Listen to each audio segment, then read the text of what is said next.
For years, it was a source of inspiration for Hollywood's movie studios. Today, though, artificial intelligence is no longer a work of fiction, and it has become so real that writers on strike are now demanding guarantees against these new tools.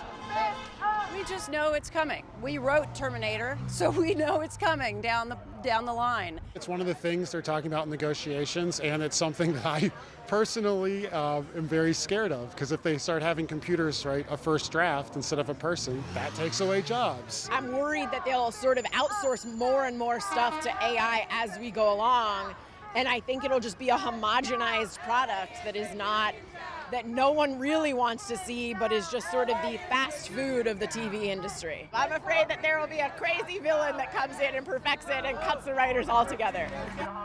So is this just another science fiction movie, or will artificial intelligence dramatically change the entertainment landscape just like talking movies did 100 years ago? This filmmaker decided to find out for himself.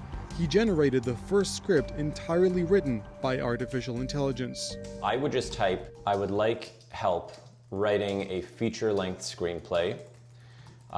Please suggest 10 log lines. In just a few minutes, and after a quick back and forth using ChatGPT, the platform produced the first scene of a science fiction movie. Nick, early 30s, Asian American, eager, enters the room carrying a cup of coffee. Nick, hey, Dr. St. Clair, I brought you some coffee. It's gonna be another long night, huh? So there's an example of if a studio executive that came across this script and they actually knew how to assess a screenplay, they would put it in the garbage immediately because there's just so many cliches and tropes that are already embedded into the script. This is where things currently stand, impressive but not original. And that's simply because AI relies on thousands of scripts that have already been written by humans. It's a similar situation when it comes to image generation. Earlier this year, this fake movie trailer using the style of a famous director went viral. Wes Anderson brings you a side of the Star Wars universe you've never seen before, the Galactic Menagerie.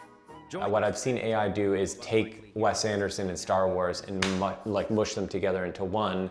But what I haven't seen it do, and I don't know if it could ever do, is create something that's entirely new that still connects to human beings.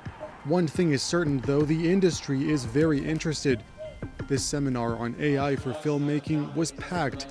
That day, tech representatives showcased revolutionary new tools that can be used during the entire process, from shooting to post-production.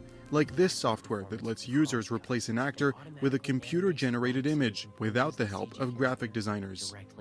So it's incredibly useful for stuff like that, where that's tedious work that would take weeks to just get to the same result. And so let it help you. Let it help you get to that result sooner, so you can say, like what I say is like, holy shit, that sucks. That's really bad. We've got to do that again. But I could do that 2 weeks earlier. And then I could before. AI could lead to massive productivity gains for movie studios. I believe that when we come out of this in 6 months, there will be quite an acceptance of these tools, especially on the studio side, right? Because I think they've seen it, they want it, and they're going to have it. And it's not just movies and TV. In this video, French DJ David Guetta was able to reproduce the voice of rapper Eminem. This is the future rave sound. I'm getting lost in an underground. Without ever needing him to actually sing those lyrics.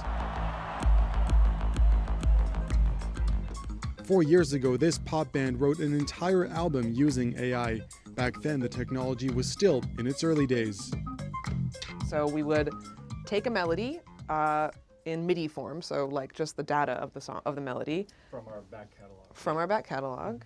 Take another melody, put them both in the system, and then the system would explore all the space in between those melodies. So we'd be like, there's something there. Maybe this could be a bass line. Oh, yeah. And since these are just notes that came out of a model, a lot of the time it doesn't consider that it might be hard to play on the bass or awkward to play on the bass. So it's sort of a collaboration between human and machine. That collaboration thrust the band out of its comfort zone, but didn't necessarily convince them in the long run. For me as a musician and for other musicians I know, this technology has gotten less and less interesting the more sophisticated it gets. If you can just type a description of a song and get a song and be done with it, I mean, obviously it puts us out of work, but also it's boring. Because we did this project in such a rigorous and like rule-based way, now all we want to do is have fun. Like we've finished this and we're sort of post AI in a way, and we just want to make music that feels good. We want to make music that's very human. We want to make music that makes people want to dance. For now, the band says it wants to focus on traditional tools, but also plans to keep a close eye on the future of collaboration between humans and artificial intelligence.